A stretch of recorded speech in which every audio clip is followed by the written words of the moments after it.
Uh, Daisy. Welcome to the Sports Deck Live. We are now live. Do you know, I did that link and unfortunately it wouldn't let me in. Can you believe Yeah. it? Yes, we Well, there You, didn't you want go. you. We were just going to, Pete and I were just going to have a chat, but it's all right. I Yeah. noticed. Yeah. Yeah. So we've got so much to talk about and so little time. It's been such an amazing season for the Breakers. As Steve knows, I've just been harping on about them all season and how phenomenal they've been. I want to kind of take you back, Pete, to beginning of last season and your thoughts about where you were going to take this team long term. Sure. So, if you actually go back one step further, the idea of the men's program was always that we've obviously got a huge junior program, 1,100 kids, another 400 or 500 kids in schools.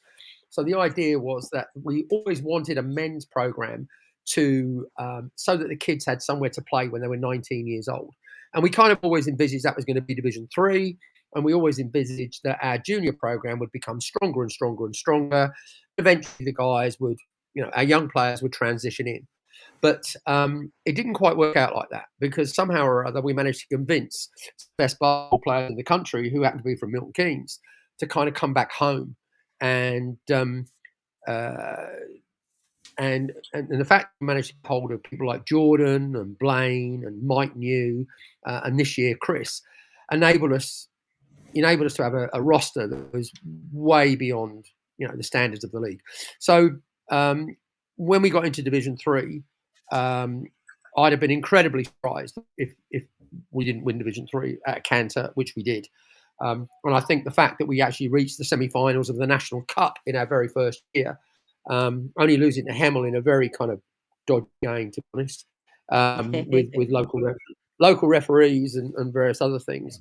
Don't start So on referees. yeah. So going through to Division 2, to be honest, the team got strong. We obviously brought on board Chris Tawier, who is just an enormous presence. We also brought on Andre Arisol. Unfortunately, we had a couple of injuries, but then in that turns out to be an opportunity because we got in touch with Nathan, and Nate is an English kid that, although he was in California now, he was from the Manchester area, and he just made a great contribution this year. So the team is where I expected us to be. We're at the top of the league, Division 2 winners, Division 2 playoff winners, and more importantly, National Cup winners. A unique treble, never happened before in basketball. Did you imagine at the start of this season that they would do the treble? I quietly optimistic that we would win Division 2 and win the playoffs and get promoted, and that was the objective. So I think the National Cup finals and the Kit King, and let's not forget the Kit King, we got through to the semi-finals of the Kit King, and again Yeah. lost to Hemel in a very kind of dodgy event. But we never seem to play Hemel at home. I don't understand why. Perhaps Basketball England could answer that question for me. I wonder But why, yeah. yeah, I wonder why. It's tough when you play 7 on the floor quite often. But so the objective was promotion, and then obviously the playoffs was a nice thing to have, and we've done that, and we lost very much at the top of the table.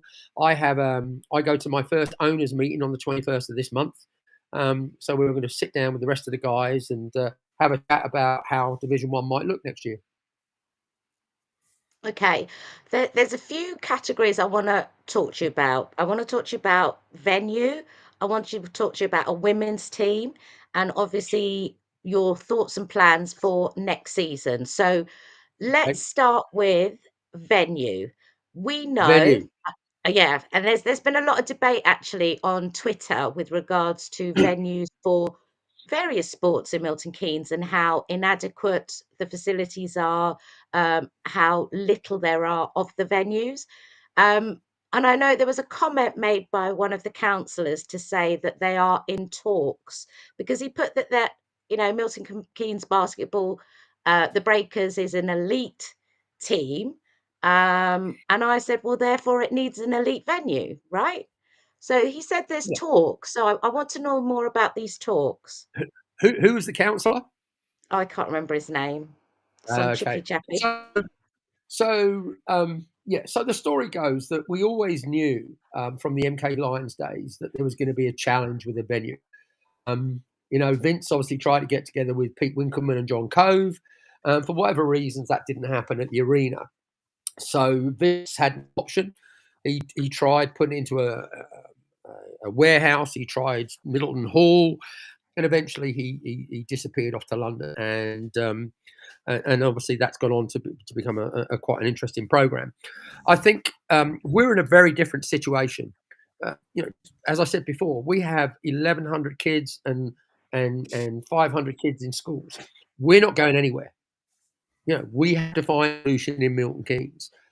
We are now playing to sold out houses every game.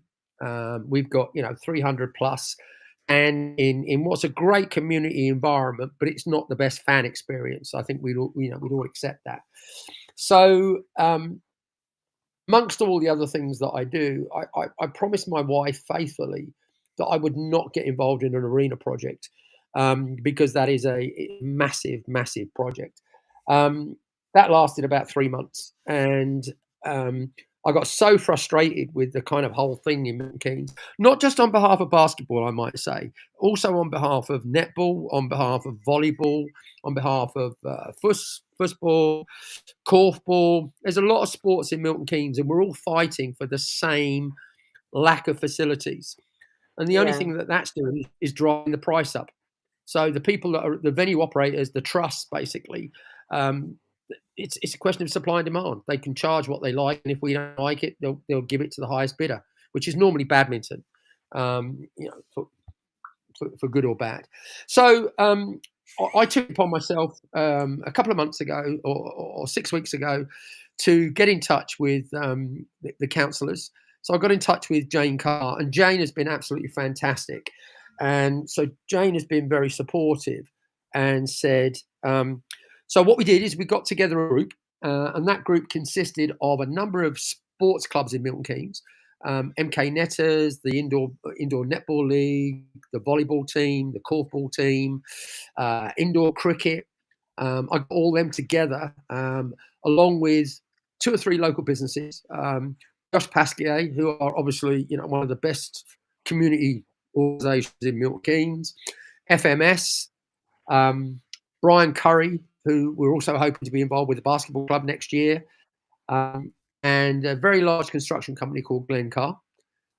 We also had Adam Rolfe on behalf of both our MPs, as he will also from the council. So we all had a big round table discussion, and we all agreed that there is a need for a spectator facility in Milton Keynes. So we've got the ball rolling. I actually sent an email to Jane Carr this morning, just to say, what's the next step? So the first step is to actually try and find a location. And the problem is, it's one problem to find a venue and the money to build that venue, which is likely to be £7 or £8 million. The big problem going forward is how do you make sure it's solvent and sustainable? And the challenge is, in order for it to do that, it probably needs to be of a fair size in order for it to be able to generate income in its own right. So we're up and running. I then had a meeting with Peter Marland as leader of the council, and Peter was very supportive as well, and is fully aware of what we're trying to do. So I think it's let's be very clear about this. This is a 5 to 10 year plan, project, whatever you want to call it. It's not something that's going to happen overnight. So I think we're taking the very first steps, and let's just see where it takes us. So in the meantime, sorry, Steve, go on. You ask. I was just going to ask that, as mad as it may seem, does it have to be in Milton Keynes? Yes. I only asked this because the Milton Keynes Dons, of course, were not Milton Keynes Dons. So if a No, football club so can move 60 miles, I'm not saying I'm suggesting that a basketball team moves 60 miles, but there are places very, very close to Milton Keynes which may come under the, where are you, South Bucks? yeah. Well, I think Yeah, let me answer that. Let me yeah, answer that. for example. I don't know, just don't know. No. Yeah, no, let me answer that very quickly. First of all, uh, don't get me on it because obviously that we're now talking about franchise football, and that's a completely different conversation. Mhm. But the MK Lions are a franchise. That's what they are. They are not. They are not, and were never a basketball club. They were a basketball team that needed a venue to play from and needed to generate income in order to run that team. We are very, very different. We are a community football based in Milton Keynes. I know, Steve, we were talking earlier, and you said you're not from the immediate area. One of the great things about Milton Keynes is how easy it is to get around Milton Keynes as long as you've got a car. If you don't have a car, Milton Keynes is not the easiest place in the world to get around. And because we're a junior basketball club at under 18, not many of our 1,100 kids got cars. No, of So course not. yeah, so that they have to walk, they have to grab a bike, they have to grab the bus, whatever it is. So local venues is essential to No, what we want to achieve. I'm just asking in case it was a building that you wanted to construct. And obviously, you can't construct it right in the middle of the shopping centre, although the bus terminus would probably make quite a good spot, really, because, I mean, it's got plenty of area around there. But, I mean, Well, joking I aside, understand. just maybe there was somewhere very close to the centre that you could use that might not necessarily be right in the heart of Milton Keynes. That was all I was, Yeah, an area sure, that's sure. I mean, quite close. I'm not fully aware of all the bits and pieces, but I mean, first of all, we've got the MK Bowl. We got the bowl. I mean, the bowl is sitting there, and I'm not sure whether Pete's got plans on that for his new training ground or whatever. I hear stories of an 8,000 seater music venue in the centre of Milton Keynes. And I've heard those rumours before. Yeah. I have no idea, but if you're going to make an 8,000 seater music venue, why not make it a multi-purpose venue, Well, like absolutely. most venues Absolutely. around the country? Yeah, Yeah. we've still got the Marshall Arena, Yeah. but obviously the Marshall Arena is now in private hands. It doesn't And he belong uses to this for snooker too.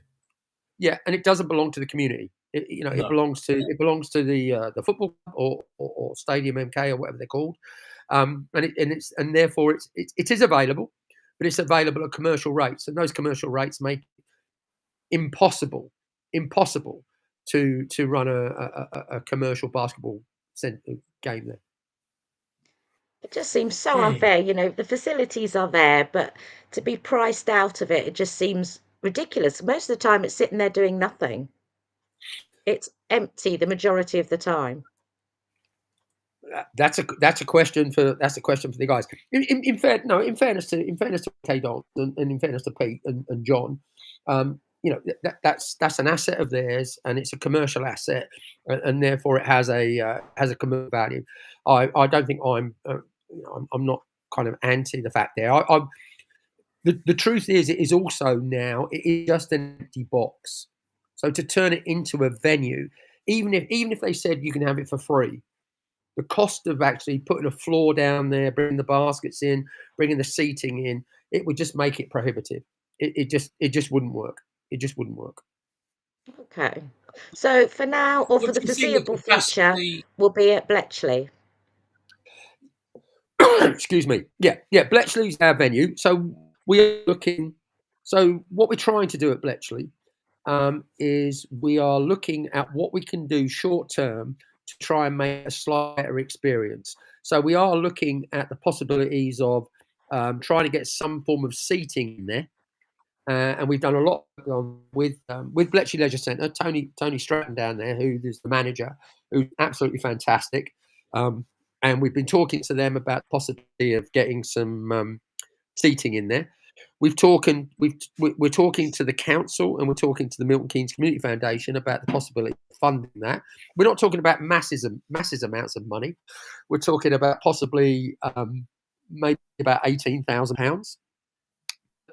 And but the ironic thing is it wouldn't necessarily generate any more spectators for us. It would just improve the experience of the spectators in terms of, obviously in terms of tiered seating. The there is a midterm opportunity there, but what it would mean we have to actually move the basketball court from where it's actually located in the centre. So there is a potential for us to move the basketball court to the middle of the sports hall and put seating on the other side. And Okay. if we're able to do that, that potentially could put us up towards between 400 and 500 people being able to come and watch our games. But that's a major project, and now you're getting involved in some, not politics, but you're getting involved in some decisions that the council are going to make over the next couple of years with regard to the operator of the centre. So again, if something like that was done, that's a longer term project then.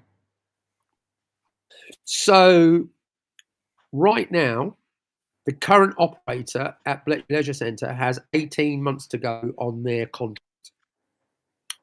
At the end of that contract, how it all works, but the council, I assume, obviously not at 18 months, but at some point, let's say 12 months, they will go to the market to see who else is out there, to see who is interested in possibly running the centre.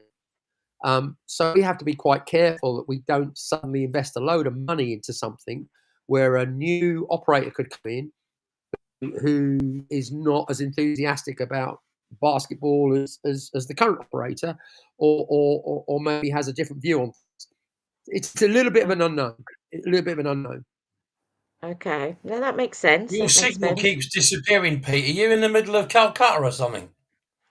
I live down right on the river, and unfortunately, we don't necessarily benefit from biggest internet in the world. So my apologies if I keep missing. That's all right. It's not that. It's just that whenever my one goes off, Tara says I should go sit on the roof. You And should jump. still sit on the roof. Yeah, sure. Okay, so venues is like a long-term plan. So let's talk about women's basketball. So yesterday I watched the under-16s in their finals game. They were brilliant. They were absolutely brilliant, and went on and won. Unfortunately, the live stream of the first two quarters wasn't very good, so we mainly caught the last half. Um, you've got such a great under 16s girls team, and you've got more coming through the ranks. After under 18s, there's nowhere for them to go as it stands at the moment. So, what's the plan for a women's team? Okay, so again, just going back to where we come from, the mission statement is very clear. The original mission statement was to offer as many boys and girls in Milton Keynes the opportunity to play basketball, and to make Milton Keynes a great basketball destination. So the first part of that statement, it took me 2.5 years to get a girls' session off the ground. Whatever I tried just didn't work. But eventually we found a formula, and now it's gone from strength to strength. We have almost 200 girls playing basketball right now. And while, I'll come back to the under-16s in a minute, but I think it's really important to understand that our under-12 girls in the National League this year went unbeaten. Our under-14, we had 2 girls teams in the National League under-14.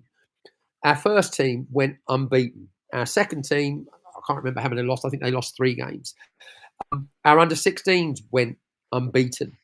So this weekend in Manchester, you're quite right. Both our girls' teams reached the Final Fours. Both our girls' teams reached the finals. Our under-14s, unfortunately, lost to a very, very, very good Manchester team by 9 points. So, but half that team are back for next year, which is great. Our under-16s went into that game as underdogs, and against a very talented Richmond team with 3 England players on their books, and who beat us very, very badly in the Cup earlier this year. So we were definitely underdogs. But all credit to the girls. They played absolutely fantastically well. Asked Kingston, they asked Richmond a whole bunch of questions that Richmond couldn't answer, and to be honest, it kind of looking out all the way through. So that was absolutely fantastic because that's our first homegrown national champions, and I think it's quite important. You know, I don't normally pick out people, but I think there were two people in the game. First of all, we had a young girl called Jovi who came off the bench, scored 2 points, and actually, in my opinion, turned the game when it was a little bit close. And secondly, you have to mention Athena Thompson. Athena was voted MVP yesterday. Scored 40 points, which is crazy. She was phenomenal. She was Ab- absolutely phenomenal. absolutely phenomenal. So the young lady is, I think she's 15 years old still. She might just be 16. So she plays for England under 16, GB under 16. She's on the England, the GB under 18 squad, and she's been phenomenal for us all year. And she goes off to, hopefully everything goes according to plan. She's going off to America to school in September and pursue a basketball career in America. But on to the women's program. So part of the challenge with women's basketball is that a very high percentage of girls at 18, 16, 17, 18, they all go off to what we call basketball academies. And there are a number of basketball academies, and they are just recruiting academies. I have a problem with it because I think that's lazy. They don't generate their own players. So spend 5 years, 6 years coaching girls for another team just to come and take them. And that is something, but that's the system and we can't beat it. So I think what we've decided to do is rather than try and go on to under 18, I think we're going to jump straight to a women's team. So I think it's 99% certain we're going to have a women's team next year. We're having thoughts about that at the moment. We're talking with a particular individual who we hope will become a player coach for that team for next year.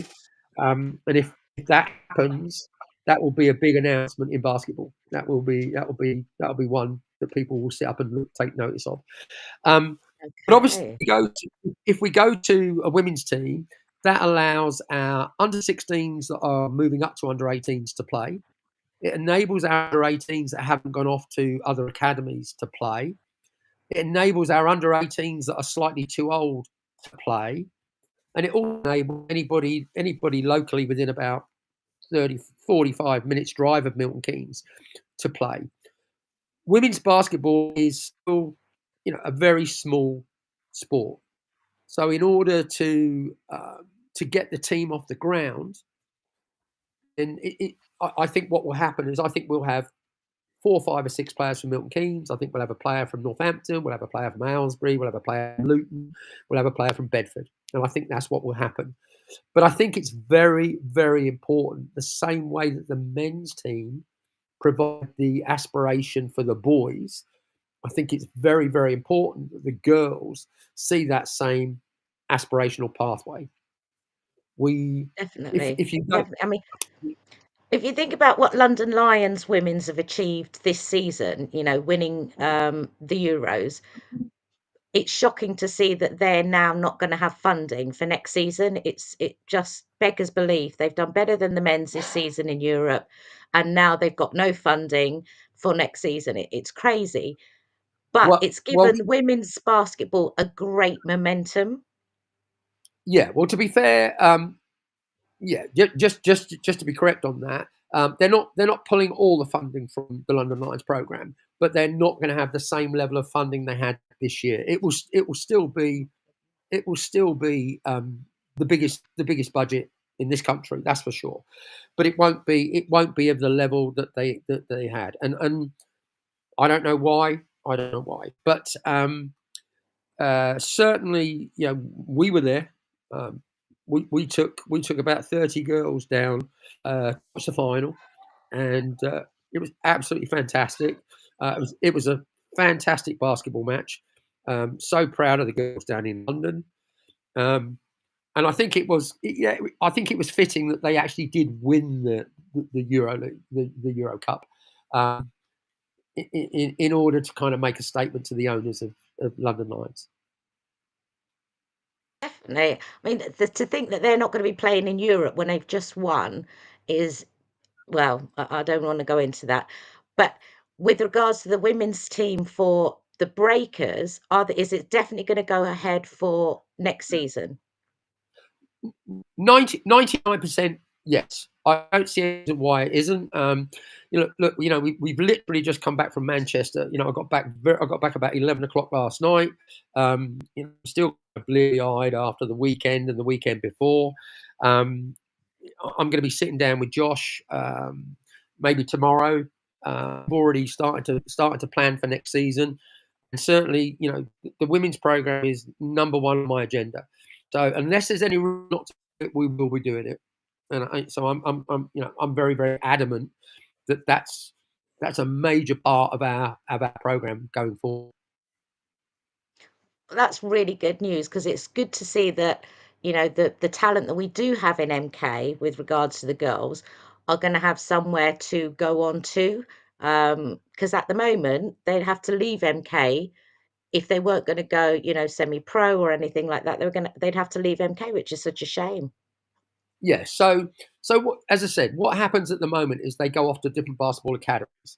And that's a completely different conversation, and one we could spend an hour just talking about. However, the solution to that is that we have our own academy. We have our own route for the girls to play, for the girls to want to stay in Milton Keynes. So, and the first step in that is having a women's team. So we'll start in Division 2 next year, and I'd like to think that we'll do quite well, and hopefully, by the time that our under 14 girls team, which is pretty much homegrown Milton Keynes kids, by the time that they're 18, 19, 5 years from now, I'd like to think that we've got a girls' academy of our own in MK, working with the 5D Trust, where we've got our academy at the moment. And then there's no reason for the girls to leave, and that they can stay and do their education along with basketball, and also play in a women's team, maybe at Division 1, and hopefully at a high standard. And that what we actually have is a team of local girls representing Milton Keynes. That sounds really good. I like the academy being based here in MK and developing our own. Is that something you would do for the boys as well? So we already have our own academy. So again, because these academies sit there and recruit people, and I decided, well, to be honest, I looked at it and said, I'm not going to spend 5 years coaching these kids and spending a lot of money, which we do. We spend more money than pretty much any other club in the country on our coaching. And that's why we're doing so well at our junior level, because we have 6 full-time coaches. And I wasn't about to spend 5 years coaching these kids, only for somebody else to take them at absolutely zero cost. So we basically got together with the 5D Academy and CEO Tony Nelson, who's been incredibly supportive, and we have our own boys academy. We have our own boys academy there right now.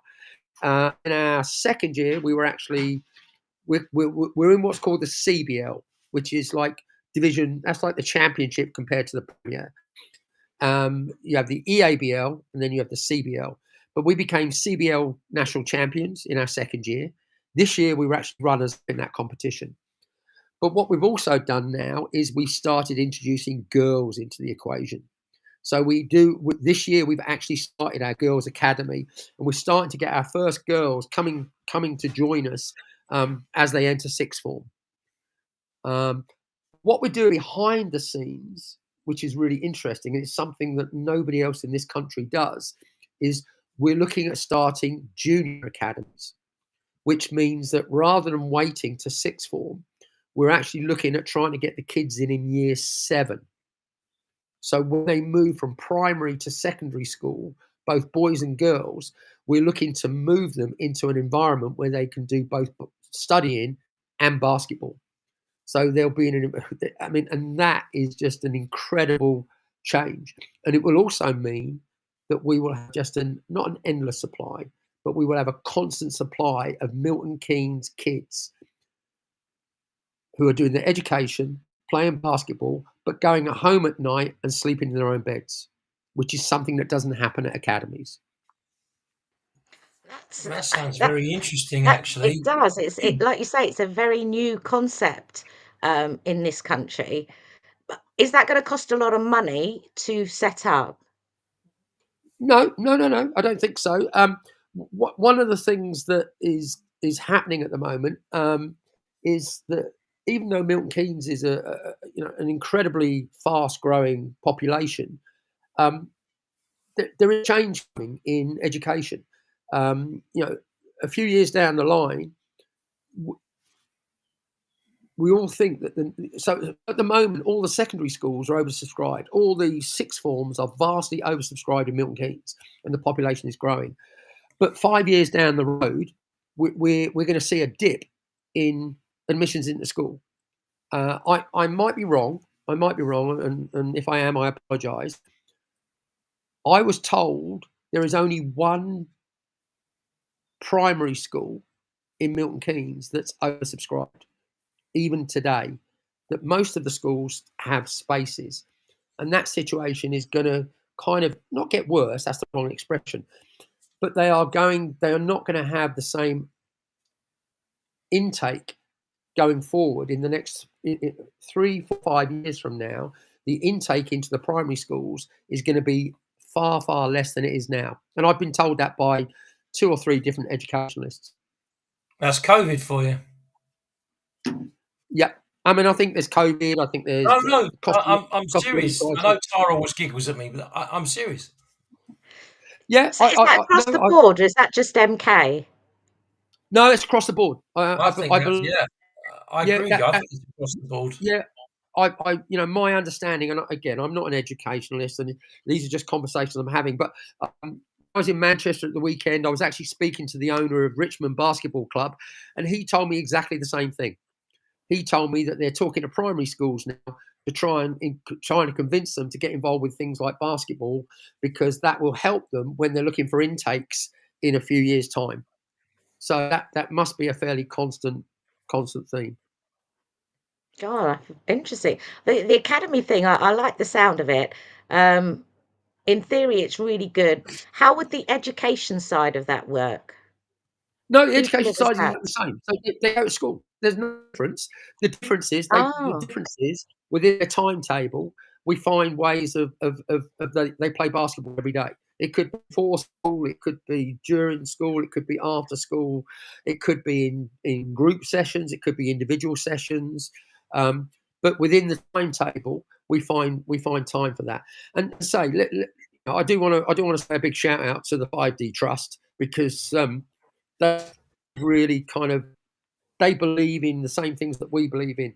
We're producing some not only very talented athletes, but we're producing fantastic kids. And I know the school use them in different ways. I think I'm correct in saying that the 5D Trust use sixth form kids to for teaching skills to the year 7s and things like that. So they make use of them within the school, as educational role models. Go on, Tara. Here we go. We have a question from Mark with regards to next season. Obviously, with the injuries from Mike and Andre, who do we hope to bring back next season? Also, as mentioned of Jordan, will the team look at bringing in US players to help complete the team? Okay. Help compete. Compete. Help right, the team. Tara can't tell you how to speak English, and if you ask her where anything is in the UK, you've got no chance of getting an answer if she's never heard of it. Ask her anywhere you like. Ask her where Cirencester is, and you'll just get any old answer she like. Where's Cirencester? Is that a place? Is that a place? Yeah, it is a place. Where's State Boys? So obviously Mark's listening. So hi, Mark. All right, I'll update you both on Mike and Andre. So Good news on Andre. Andre is fit again and is doing great up in Northampton, where he's running his own business right now. It's something we worked with him when he first started, when he first joined us, which is part of a project that I do with a number of the players. Not so good news on Mike. Unfortunately, we're at the mercy of the NHS with Mike. For those that don't know, Mike got an ACL injury, and that's a tough one because you're looking at between 6 and 12 months recovery after the operation. We, as a club, we paid for Mike to go and have a private appointment. We also paid for his scan, so that cost us £500 or £600. When we asked about a private operation, they quoted us £9,000, and that's way beyond our means. So Mike is pushing himself to try and talk to the NHS, but so far, no, I've got nothing to report. I actually did send Mike an email this morning as well, asking him if he's got an update for us. So we're hoping to see Andre back next year. Unfortunately, at the moment, I don't think we'll be seeing Mike back next year, or certainly not anytime soon. Jordan, Jordan is ridiculous. We're talking about one of the best players, one of the best British players in the country, and I think he's just that tag. Actually, while we're talking about Jordan, one thing I would like to say is we're trying very hard to make Jordan MK Sportsman of the Year. Oh, I saw that. Yeah. So there's something called the MK Inspiration Awards. So if anybody's listening and you haven't voted, go and have a look at the MK Inspiration Awards and vote for Jordan Spencer. You get 3 votes. You can get all your family involved in various other things. So we're trying very, very hard to make sure that he gets recognised for what he's done, not only for the MK Breakers, but what he's done for putting them, Milton Keynes on the map. Absolutely. Regarding Jordan, I think look, let's not be Jordan is attracting a lot of attention. I fully expect BBL teams to contact Jordan with a view for him to play for them next year. I certainly do not see him playing for another Division 1 team. Absolutely not. But what it'll boil down to, and it's nothing to do with how you look after him or anything like that. I think Jordan has obviously played at the highest level. He's put himself back on the radar with his own performances, and I think we've just got to and see how the summer pans out. Do we want him back? Of course we want him back. Do we hope he comes back? Of course we hope he comes back. But I think we've got a few months in front of us where Jordan will probably be given some opportunities, and he'll have to make a decision about what's right for him. Regarding US players, just to explain quite the reason, and a number of you will understand that we had an American, Dante Langley, and Dante's been with us through Division 3 and Division 2. Very bizarrely, Division 3 and Division 2 are considered amateur leagues. So you cannot play in them as a professional. Division 1 is considered a professional league. And so if you have an American or a European player playing for you, they have to be, their CV has to be of a certain standard in order to qualify for what's called a T2 sportsman visa. So unfortunately, Dante was here on a graduate visa. And so he used his education we got him a job at Mercedes-Benz, and we're very grateful to Mercedes-Benz for employing him for a couple of years. But his visa finishes in December. And unfortunately, he will not qualify for a T2 sportsman visa. So while we'd love to have him back, we'd love to have Dante back with us next year and see the final part of the journey. It's just not possible. So, yeah, we are going to look at players. We're already starting to look at some British players. One thing we're very conscious of is that we've had a Milton Keynes team. I think there was 8 guys from Milton Keynes played in the game against Solent the other week, and we'd really like to keep that. I don't really want to change the culture, but I do think we are going to be faced with some challenges that the team will look slightly different over the next 2 or 3 years. What I would say, going back to everything I've said about our junior programs, what I'm hoping to do, I would love Jordan, Blaine, Chris, Mike. I would love them to play with us until they retire, and that would be my perfect scenario. And we hope we could make that happen. But the reason I want them to play with us until they retire is because in 5 years' time, our 15-year-old kids will be coming through, and those kids will be good enough to play in a Division 1 team. And that's, if you like, that's our long-term vision. Our long-term vision is to bring through a year on year a group of players that we can keep adding one or two to. And let's not forget the academy kids that have already left, the Ethans of this world, the Ebans of this world, the Williams of this world, the Bwys of this world, who at some point in the next 3 or 4 years, after they've done their university programs, hopefully will come back and rejoin the program as well. Okay, so Has that answered your question there, Tara? it does, but I'm going to pose a slightly tricky question to Pete, and he may not be able to answer everything. Oh, He's oh, had a beer. or two. Sorry. I am listening. Yeah, okay. So, going into to D1, we have to be competitive. We don't want to be Yep. a team that goes up and goes straight back down. So, Yep. do you feel that there needs to be a substantial change with the team lineup to enable us to remain competitive and stay in D1? No. So, again, let's be very clear. We, even with Andre and Mike injured, and we also lost Blaine for a little while during the season as well.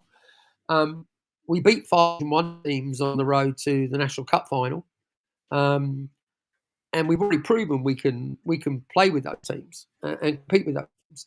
So no, I don't see us having to do too much. The summer's always a difficult period. Players are always evaluating. It's one of the challenges with men's basketball, because it's still a sport that struggles financially. None of us are very rich, and we're not talking about the BBL. We're talking about Division 1 teams.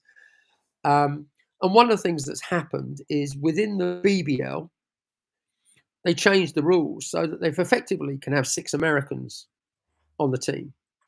So what that's done is actually meant that there's less playing time for British kids and British players. So some of those British players have decided that they don't want to play in the BBL, so they'll come down to Division 1, which is improving the standard overall of Division 1. So I don't see too many changes. I'd love to come back with the same roster and play again, but we have to be realistic. We are losing all the academy boys. All 4 academy boys are going. They're all off to university. We're hoping William and Bwy are going off to America. That's all still to be sorted. Next year's academy crop, we may have 1, maybe 2 kids that could play on Division 1 teams, but it is going to be a different look next year. But as I said, it's very, very early days. So, kind of watch this space. Was going to ask you about a couple of things. So, obviously,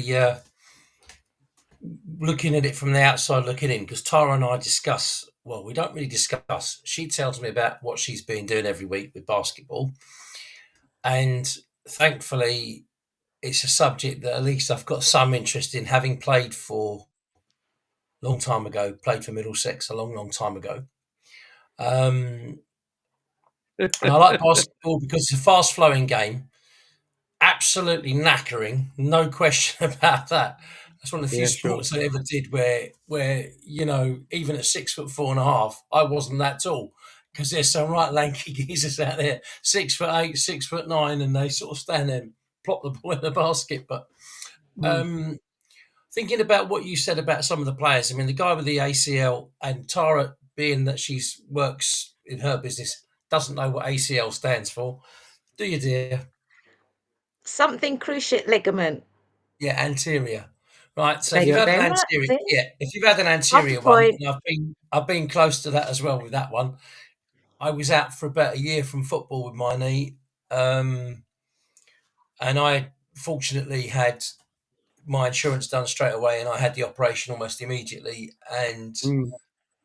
I don't cry very often, and I cried getting my knee back because you had to learn to you've got to learn to walk again. So Yeah. for someone who plays Yeah. basketball, which is a twist and turn sport and a jump sport, um, as much as I hate to say it, I think you'll do very well to see that guy play basketball before the end of next year. And So what you've got to Steve, what you've got to realise is that don't forget these guys aren't professional players, so no, they're and not they got jobs as well, I suppose. So they've got to go to work. You know, correct, and that's so part. Go on. yeah, that's what I was going to say. You know, it's very very difficult. So the question that you received about you changing players, I mean, the fact that you've got a structure in place, and as I say, an outsider looking in, listening to the conversation, and Tara knows I've been really quiet tonight because, you know, I've been very intrigued into finding out how you're perceiving the Breakers to be, and outside looking in, you know, the plan going forward about bringing in academies and younger academies for the kids. First of all, it's what's been done in football, professional football, for the last 20, 30 years, and it helps immensely. Homegrown talent is irreplaceable in any sport. So the more you can get homegrown talent and Milton Keynes talent or Buckinghamshire talent, brilliant for you. The fact that you've got a couple of players, one American, and obviously that's a visa issue, and one who's injured, which is a serious issue, you're going to get players who may be of a reasonably good standard for BBL dropping down a division because they can't get the game time. You're right. I think the standard of the first division will improve because you're making the pond stronger, not weaker. So I think that's a good point. Finding a new home and the plans that you've got, clearly for me, as again, outside looking in, would be a must. I don't know about having 1,000-seater arena because I think you've got to find something else other than basketball to use the hall for or the venue for, because you need to have maybe even little concerts. I don't know. You know, if you look at the snooker, for example, at the Marshall Arena, I know they did it a lot when COVID was on because they played a lot of the competitions there because Yeah. Milton Keynes is so central to everywhere in the UK that every single player was basically within 150 miles of Milton Keynes. Yeah. Pete's go and walk about for a beer, so he did say he might be a glass of wine, Tara. But, He probably needs it. he probably does, bless him. But I think that you know, at the Marshall Arena, when they could have fans in there, they are able to make the structured seating that you can then bring it forward and enclose the space. So by definition, you can therefore move it back and open the space. Yeah, I So mean, I think, there's loads of sports you yeah, can have in there to use the same yeah, similar facilities. You know, and a really good sport that would be ideal indoors there is indoor five-a-side. exactly, You know, futsal. we We've used got to have two at Wembley. really good We used to have it. clubs Mm, here in MK that would definitely, you know, use that type of facility. So for yeah. sure. So going back to the guy who's got the leisure centre or whatever it is in Bletchley that's being used with a contract for another 18 months, you know, obviously if you can get in there and sort of move the goalposts a little bit, if you pardon the pun, move the baskets a bit in your case, Yeah. maybe you can get a good deal. Maybe you can get 500 seats in. Maybe I don't know what you charge for a game, £5-10, I should imagine. Yeah. But if you can get 500 people paying a tenner, £5,000 income isn't bad. If you start being successful, that you get to the stage where people are queuing and can't get tickets, then you think, right, well, we need 600 or 700. Well, so Steve, let me just so in terms of Bletchley, the plan is, so short term we would like to try and get some degree of seating involved somehow or other, and the truth is that's going to cost somewhere between 12 and 18,000 pounds, depending on how we do it, and it might be a mixture of seating and chairs. the long-term plan, when I'm talking about longer term, we're only really talking when the new operator comes in and when we know who the new operator is and what their view is on whether they've got any money or anything else. If we move the floor, that will cost about that's going to cost probably £35,000 because it means we've got to completely refurbish the floor, relay everything out, move baskets. But it would enable us to put seating the other side and make a very compact little arena, which we think would be actually a really quite a cool thing. But then we've got another £18,000 to pay for the seating. So you've got 20 for seating. But you're looking at 50 grand. No, right? No. You're looking at more like 75,000. Okay, so 75 grand. So here's the thing: if it's going to be 75 grand, now let's ramp it up. We call it 100 grand. In the grand scheme of life, 100 grand's peanuts. Okay, for a business, it's peanuts. So hold on, you've got businesses in Milton Keynes that can sponsor it. You've got a football club that could sponsor it. I'm sure Pete Winkleman, the Milton Keynes Breakers are sponsored by the MK Don. You can't have sponsorship? Why not? He would never do it. No. To be fair, I think one of the things that we've been very good at is that we have a very sustainable structure. We have been very, very good at producing kind of a surplus income when we the community programs because of the amount of kids we've got playing, but that money is constantly reinvested back into coaches because coaches is where the kids improve. Mm-hmm. And if you look at our junior programs, that's why we are under 12, under 14, under 16 unbeaten, under 12 1 boys unbeaten, under 14 boys 2 unbeaten, under 14 boys under 14 boys 1 only lost 3 games. 14 backwards. That's where we're putting all our time, effort, and money because that is producing a solid foundation of basketball for years to come. And the big difference, but you also have to look at the bigger picture. And ultimately, as a businessman, and I'm looking at a bigger picture, you're looking at you want a better arena. You want it to be more for the public, which I get because obviously. Let's be honest, if you go to a venue, it's the same for any football fan. I mean, I discuss football with anybody, but you go to a football ground, you go to Tottenham, and you've got the most wonderful stadium that caters for 63,000 people. The service, the food, the lot is out of this world. You go to MK Dons, which I happen to think is probably the best stadium in the First Division or League One. It's a 35,000 seater stadium. It's pretty decent. And you look at Luton Town Stadium, who's Premier League, probably not for more than another week and a half, and it's shite. Now, let's be honest. But Steve, you've got to remember. As a fan, you want to go and you want to feel part of it. If you go to a venue and you think, I wouldn't want to come here again, that's off-putting. If you go there and think, I'd come back and do this again. I'd never seen an ice hockey game in the UK other than the Chicago Blackhawks, which I watched play at Wembley, and I watched a game 40-odd years ago with my dad at Wembley, Empire Pool, when it was in those days, when there was a specialised sort of celebration match. And 4 years ago, I saw a game at MK. I think it's Lightning, is it what they're called? Yeah, Lightning. Yeah, I think MK Lightning. Yeah. I quite enjoy ice hockey because it's a very fast-moving sport. Obviously, professional level in America is on a whole different level, but it's entertaining. My friend said, I don't think I'd go back to that because they found that where it was played was okay, but it was, there wasn't a lot to do at the end of each period. It was a little bit. Steve, you've got to remember the money in basketball is a fraction of what you get in football. I get that, but I'm just saying, if you can make it slightly better, surely you'd get sponsorship. Now, whether you think that the money's got to go to the coaches, which is improving the basketball players, I get that, but surely a bit of sponsorship would help as well. Yeah. You're quite correct, but so I mean, we're getting into different subjects, but the point about it is we have a very sustainable model. You talked about MK Lightning. MK Lightning is a franchise.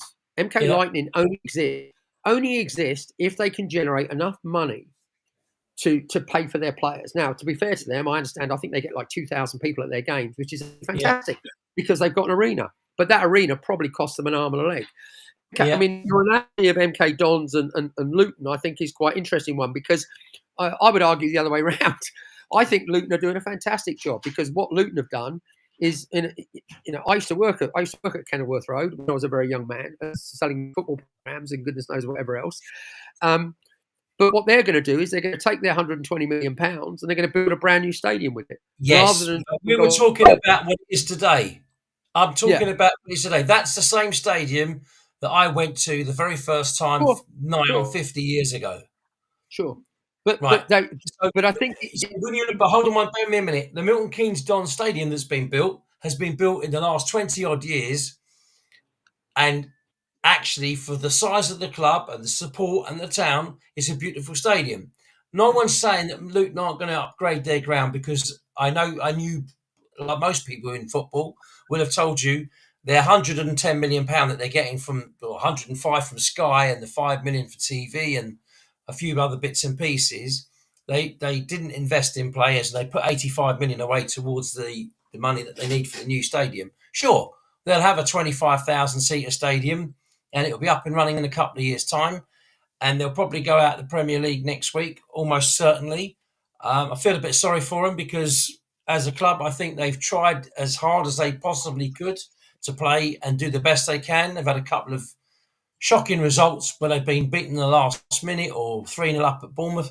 But you look at them and you compare it to MK, and the MK Don Stadium is far and away much better, and where it is and everything else.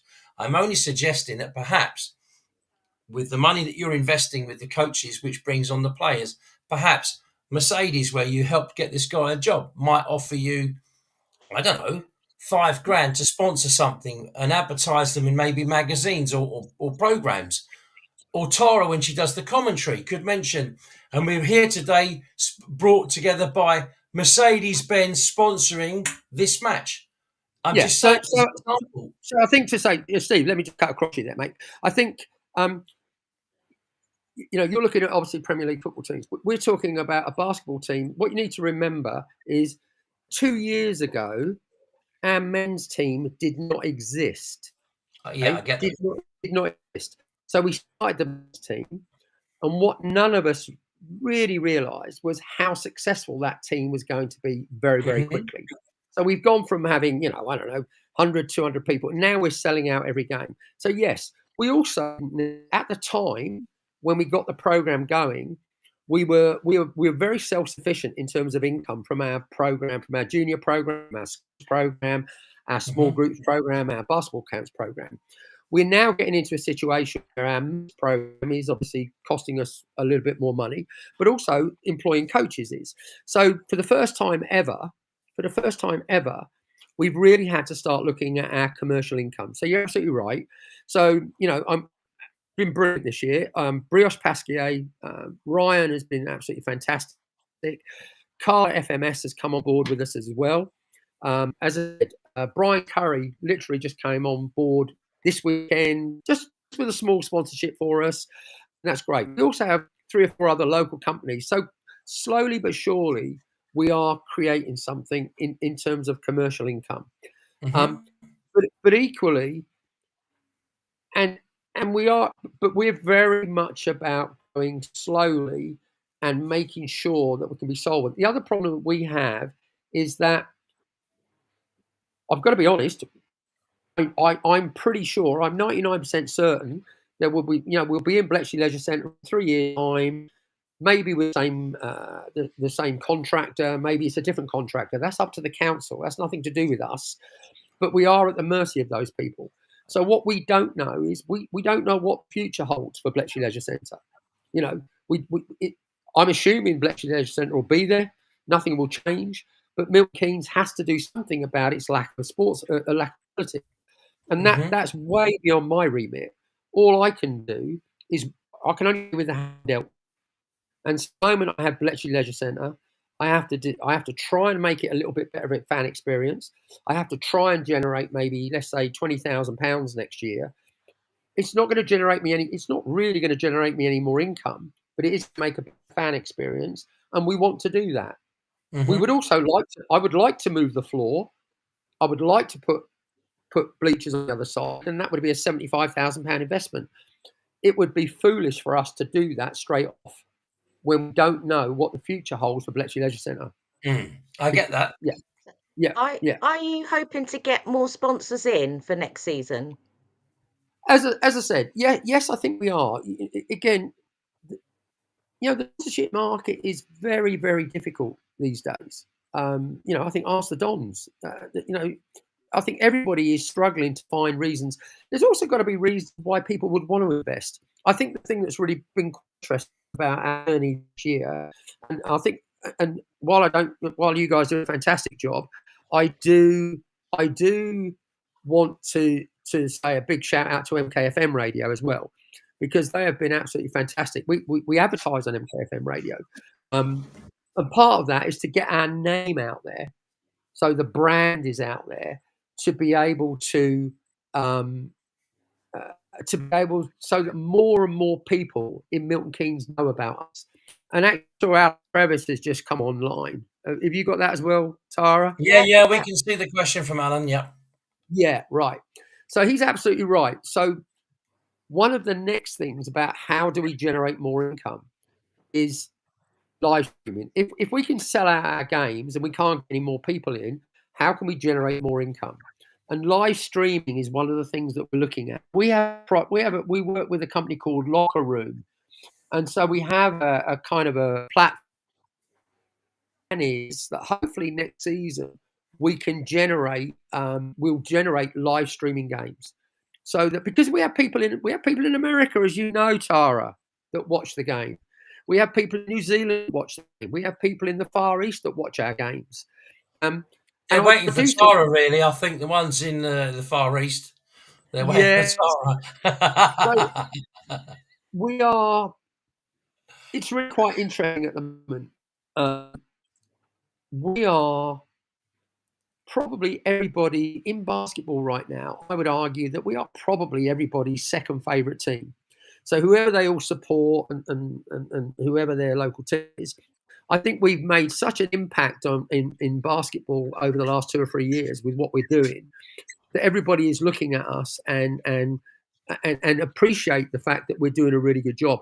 Tara, are you aware of the podcast I did with Hoopfix? With Hoopfix? Yeah. Yeah. Okay, so that podcast has gone down extremely well with people in basketball. Over the weekend, I had a number of people stop me, introduce themselves to me, and said they'd all listened to our podcast, and they were all very, very impressed with what we're doing at Milton Keynes, and how we're getting participation numbers up, and how we're investing in coaching, and we're doing all the right things. So I do think we're becoming everybody's second favourite team. And so I think the idea that Alan's talking about live streaming is something that we're looking at right now. The challenge is to how you, I don't want to sound really commercial, but it's how do you monetize it? How do you make it into something that's worth paying some money out? So we're looking at different ideas at the moment to see if we can do that. We've got to be realistic about what we are. You could do a striptease, Tara. That would help get some money in. Turn away people, you mean? Bearing in mind, in D1 Basketball England do stream some of the games, so you wouldn't, I presume, you wouldn't cover the same games that Basketball England cover. Well, this is the crux. This is the whole crux of the matter. Basketball England do not put enough effort into commercializing Division 1 as a product. They do absolutely nothing in terms of generating revenue for the Division 1 teams. They're very quick to come to us and say, "Oh, you're in Division 1 next year. You've got to do A, B, C, D, E, F." And then I say, "Well, okay, that's fine, and we're going to spend money and we'll invest doing that. What do we get in return?" And the answer is a big blank zero. So actually, I have just to say, I actually have a meeting with Basketball England, with the CEO of Basketball England, Stuart Keller. I have a meeting tomorrow, funny enough. And one of the things I'm talking to him about is how do we generate income for the Division 1 teams? You've got to make that product commercially viable. And we can't do that as individual clubs. That's got to come from the national governing body. And that's exactly what the BBL are trying to do right now. They're trying to find ways of making basketball, interesting enough that people are prepared to pay something. Steve was talking earlier about Tottenham and the stadium. I'm a Tottenham supporter, and I belong to what's called Spurs Play. I pay £40 a year or £50 a year to go onto that, and it's a media platform. That's exactly what it is. So, but you were talking about Premier League football teams. We've got to try and find a way to make it interesting enough for the people like Alan, people like Mark Fenton, to say if we can't get to the games because we can't get tickets or we can't get there, yeah, it's worth us paying £10 a month to come onto your Locker Room platform to watch live stream games. But we've got to find reasons why it's worth £10. So that's something that we're looking at the moment. And believe you me, that's a big task. 100%. We're still a sports club. That's all we are. I know. And I'm glad to hear that you're a Tottenham fan, because as Tara knows, I do a lot of charity work with I do a lot of charity work with the old Spurs players, which I was doing last week, because we support, my friend Mickey Hazard and we support a charity which is registered for Legends on the Bench. And Graham Roberts, who you might remember, he does it for the Centre Algarve for the kids in Portugal. I spent, 6-7 hours with 9 of the UEFA Cup side last week. I'm invariably involved with most of the players that you'd know. One way or the other, they tend to be on the phone a lot. I live near one of them anyway. Next week I'm in Colchester, not this week. I've got another evening with them. It's all charity. If you're interested in anything Spurs, you should get my number off Tara, because that will. Can I ask a question about Locker Room? Because obviously that's coming in for. Sorry, Steve, I didn't mean to interrupt. It's all right. That's fine. I'm just shut you up for a bit there. So Locker Room, obviously they're new from last season, and I'm presuming they will charge you for producing the live streams. Is that what they would do? Right. So Locker Room as a product and a company, they're not just talking with us. They're talking with football teams. They're talking with athletes. So Locker Room have kind of arrangements with a whole bunch of people. They're talking with, I won't mention the football because the deals aren't done, but they are talking with some championship football teams, some quite big entities. They're talking with people like NASCAR Racing. They've got some very big customers. It just so happens that we were their very first customer. And the reason for that is that one of the guys at Locker Room was a basketball guy. And so he kind of knew Josh, and that's how the conversation started. So they're very, very good. They're very good, and they're very helpful in terms of what we're doing. So one of the things we're trying to do, and this is where people just always see it, is I'm trying to work with Locker Room to try get Locker Room involved with the Division 1 teams so that we can all have a Locker Room product, so that Hemel Storm fans can watch live streams of their games when they're away, so that Derby Trailblazers fans can watch their teams if they can't get to the games and things like this. So they don't charge. Locker Room are actually being really good. They obviously make a margin. They've got to make a margin like everybody else does. They make a margin on tickets that they sell for things like that. We're looking at merchandising with them.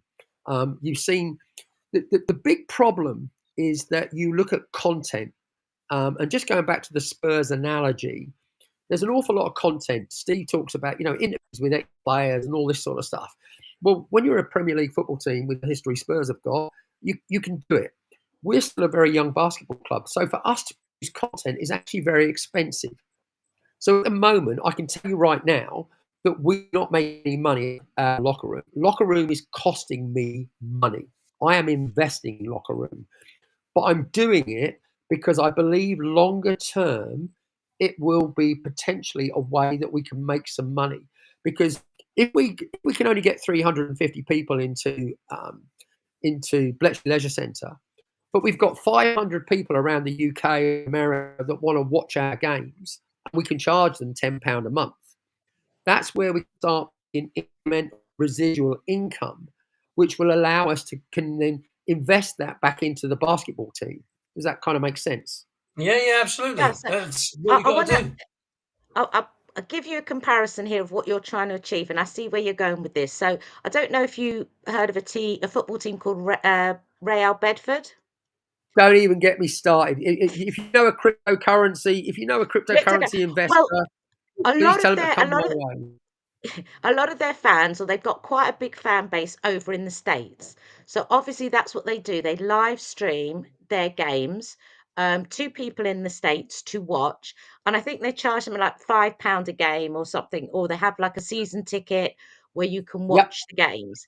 yep. Now, the way they do their live stream, it's not with a big club, it's done in-house. So why would that not be an option for the Breakers to keep costings down? It, it, it's not so much. It's not so much the cost. First of all, you're talking about a cryptocurrency guy that invested, £2 or £3 million, and they've just invested in £3 million. I could give you the same analogy about Wrexham Football Club with Ryan Reynolds and whatever. They sold 28,000 football shirts. Not one of them did, because of who Ryan Reynolds is and the other guys. So we are not in a position where we have resource. Tara, you know enough about us as a basketball club. We have five full-time basketball coaches. We have Josh as my general manager, who is all things people. We have Alison, who runs all the finances, and don't forget we have 1,100 individuals with transactions every single month on, and everything else that goes on with it. So anything financial runs through Alison, and then you have me. And my job right now is to try and create the environment for it all to happen. For us to start taking on board more people is fixed overhead, and we don't have the finance of fixed overhead. We don't have an investor. London Lions announced the other day they'd spent £17 million over the last years on their basketball club. One of the things I'm very proud of about our basketball club is we have never had to borrow money. We have never been in a situation where we've had to not do something because we didn't have the funds in-house to do it. But that's been done through good management. I'm very interested, as part of my learning curve, I'm very interested in understanding what investors see in a basketball club. But let's be very clear, Wrexham is owned by, Hollywood star or whatever. Real Bedford, who I've looked at very closely, are run by a cryptocurrency guy. You've got Robbie Williams going, investing in Port Vale. You've got Ed Sheeran investing in Ipswich.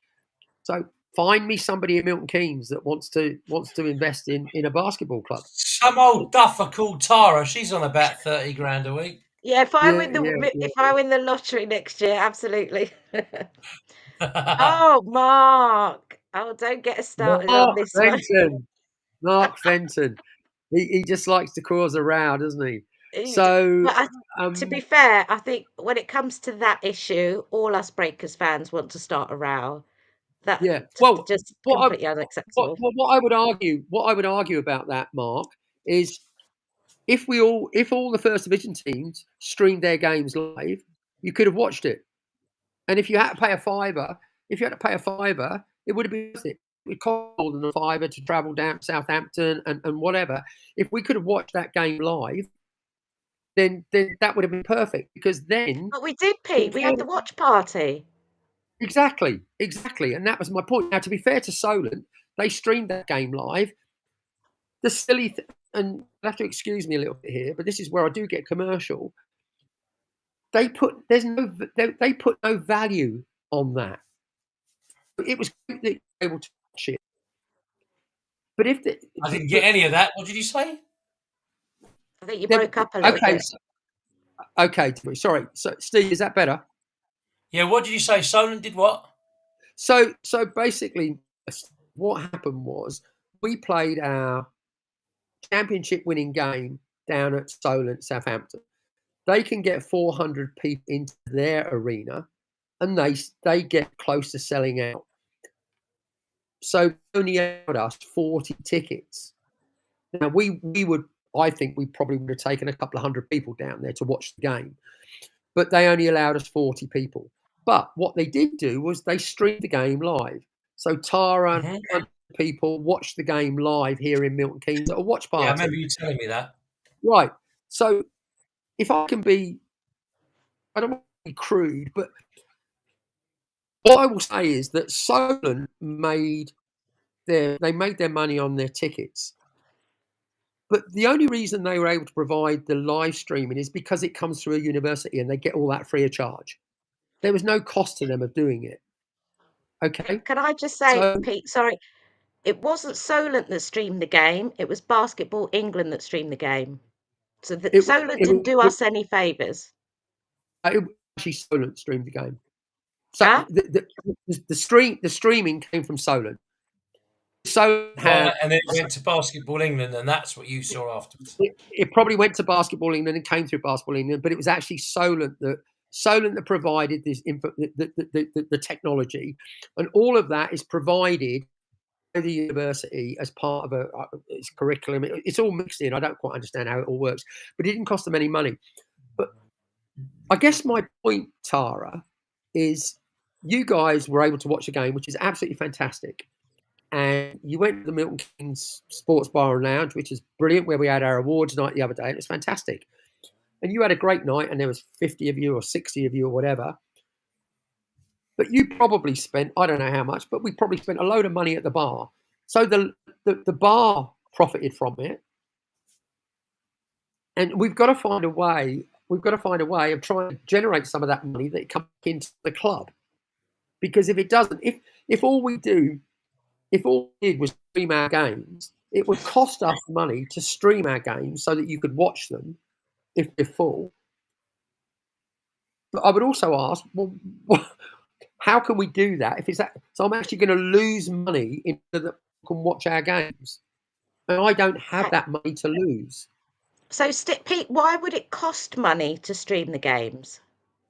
Because we've got to buy cameras. You've got to buy the technology. You need somebody to commentate on the games. All of that costs money.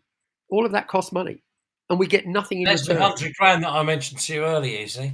Yeah. When we put a game on, do you know how much it costs to put a National League game on? I mean, Steve was saying earlier about, you could charge people £10 and you pay this.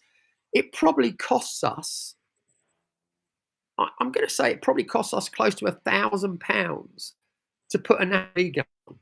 By the time we paid for the venue, we paid for the referees, we paid for the MC, we paid for the statistician, we paid for the table officials, we paid for the photographer, we paid for the videographer. There's awful cost people don't see. So when we come out, we don't. 100 people watch it. You've not made any money. Yeah.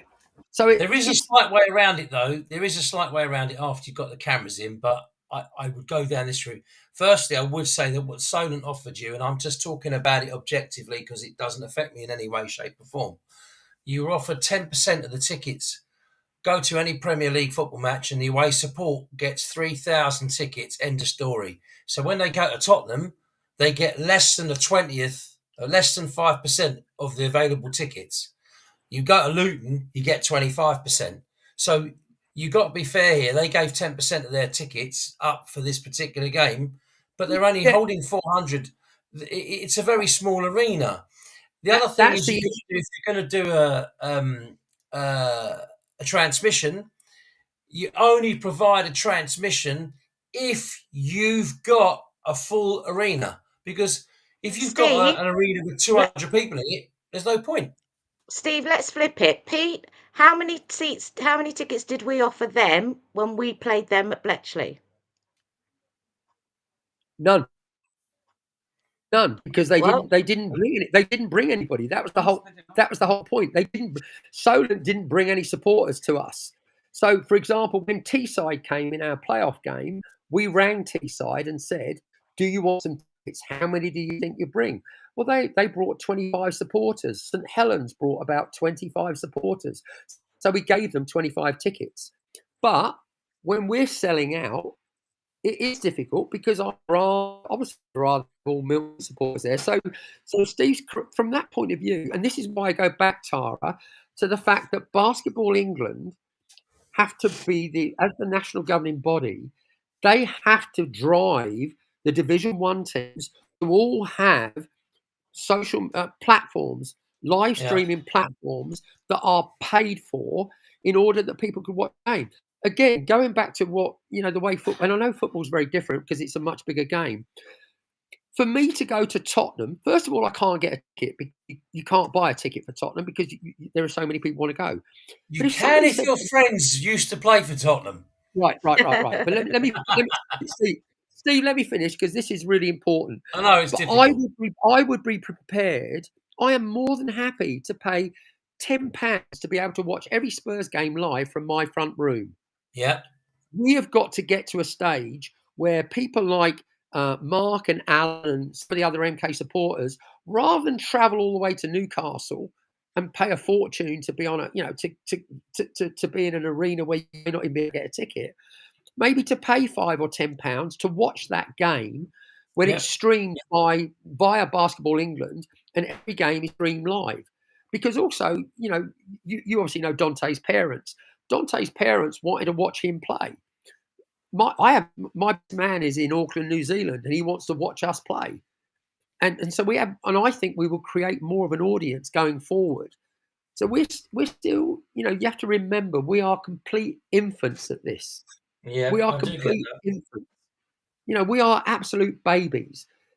This men's team is only 2 years old. Our junior National League program is only 3 years old.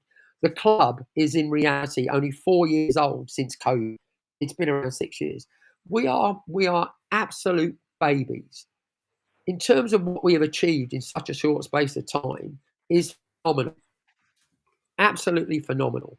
So we're very clear about the things we want to do, but some of these things, like live streaming that Alan's talking about, we have to be part of a bigger solution. And that solution has to be through Basketball England. And some of my conversations that are going on at the moment, I'm having conversations with Basketball England, and hopefully I'm going to have conversations with maybe even the BBL, to ask them about how do we move on to the next step for us to generate more work. We are doing other things as well. Just to move off that subject, in terms of our league structure, we're actually looking at becoming a charity because of the amount of work we do now, which is like Steve was talking about. We do an awful lot of what we call non-basketball charitable work. So there is funding available for that. We are very limited under our current legal structure about what we can apply for. So by becoming a charity, which is a pretty traditional setup within basketball clubs, most of the BBL teams have a charitable foundation and a limited company where they run two things separate. So we're in the process of applying for that and going through that. But all of this has to be done, Tara, well as in the basketball club running. And there's only so many hours in a day. Yeah, that's a very good point. There's only so many hours in the day. Okay, so we've literally got a few minutes left. So, sorry, Steve, did you want to have a question? News here. Just sorry to interrupt. Away from basketball, if I may, just for a minute. So a little bit of updated news here. David Moyes has agreed to leave West Ham at the end of the season with his contract by mutual consent, and Julian Lopetegui is taking over next season. So that's the news on the football front. It's immediate. Doncaster are 2 up in the league playoff. Alan, I think the answer to your question is yes. By law, you can claim gift aid at 25%. No, you can't. No, you can't. You can pay into it though and get 25% off your tax though. No. So let me again, Alan. Absolutely great question. The What, you can't idea pay of into gift aid? no, the gift aid is a very interesting thing. So again, one of my conversations with Basketball England tomorrow is to ask them, because they have got a lot more money and a lot more resource than I have.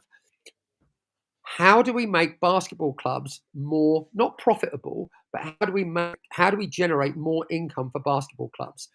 One of the ways is potentially through gift aid.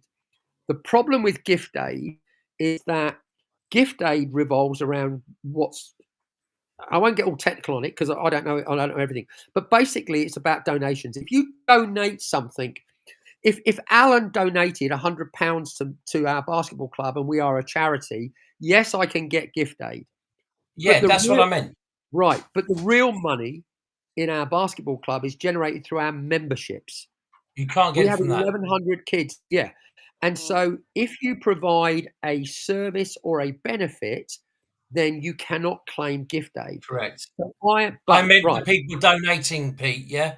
They but can get, yeah, that's yeah, what I meant, the people donating. yeah, right. But in the grand scheme of things, Steve, that's not very much money. And I don't mean to belittle that because every bit counts. But yeah, when we have 1,100 kids, we generate about £350,000 a year through our memberships. So there are accountancy companies out there who may be able to tell us that we should structure our business in such a way, or we should structure our club. I hate referring to it as a business, but we have to treat it like a business. yeah. There are accountancy firms out there who will look at it and say, is there a way you could structure your legal entity so that you can benefit from gift aid? Because if we could benefit from gift aid at 20 or 25%, that would generate something in the region of £70,000 a year. £70,000 a year would revolutionise, change our basketball club beyond belief. Yep. But that is, I do not have the money, I do not have the expertise. But that is one of my agenda items to talk with Basketball England tomorrow. I've just seen Alan's comment, but I think I don't think that's allowed, because I think if you provide a service, which a live stream is, that's not a donatable. That's not donatable. I think you're right there. What I want to do with live streams is the whole locker room. What I want to do is I want to find reasons why Alan would pay £10 a month, or whatever the figure is. It could be £5 a month. Why I'll give Alan reasons why he would pay £5 or £10 a month to belong to locker room and be able to, amongst other things, watch our stream. You're talking about 2 games a month that we would be away, let's say, wherever we are, or our home games because we're sold out, or he couldn't get there, or he couldn't. He was away in, I don't know, he was away on holiday in Spain or something. Still wanted to watch our game, and if he was part of our locker room product, he could watch that. But locker room will not just be live games. It will be live games. It will be behind the scenes content of which you've seen kind of behind the ball, with what's going on behind the scenes. It would be merchandising. It would be raffles. It would be various other things. And that's exactly what the football clubs all do. And we need to find reasons. But one of the things I'd like to do is to find, if you like, discounts, a bit like your credit card. You get, I don't know, free RAC membership. You get half price pizza from Domino Pizza. You get free travel insurance, free mobile phone insurance. In other words, benefits that really do work and are worth more than £10 a month. So effectively, you're paying £10 a month, but you're getting more than £10 a month in benefits. Locker room are able, because of their working with so many different sports and companies, they are looking to see if they can generate a whole bunch of benefits so that for people like Alan and Mark, that it would be worth you paying £10 a month to join Locker Room, and amongst everything else, you get to watch the games free.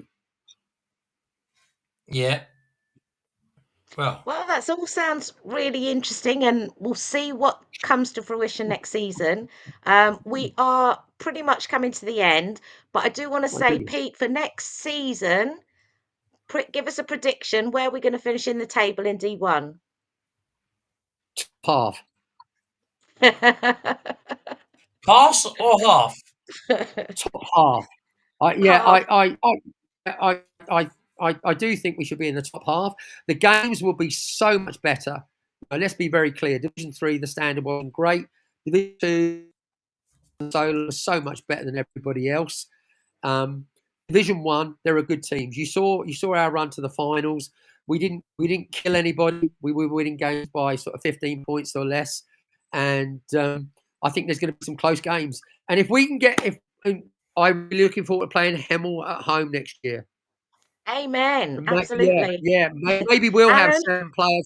Maybe we'll have 7 players. I've had a text from Meadowlark Lemon. He says he's free if you want to put him on a contract for next season. Yeah. so, Pete, thank you so Michael much. Jordan says you'll come and play for a season for free. Yeah. Hopefully you'll come on before the start of next season, so we can talk about the new players, etc.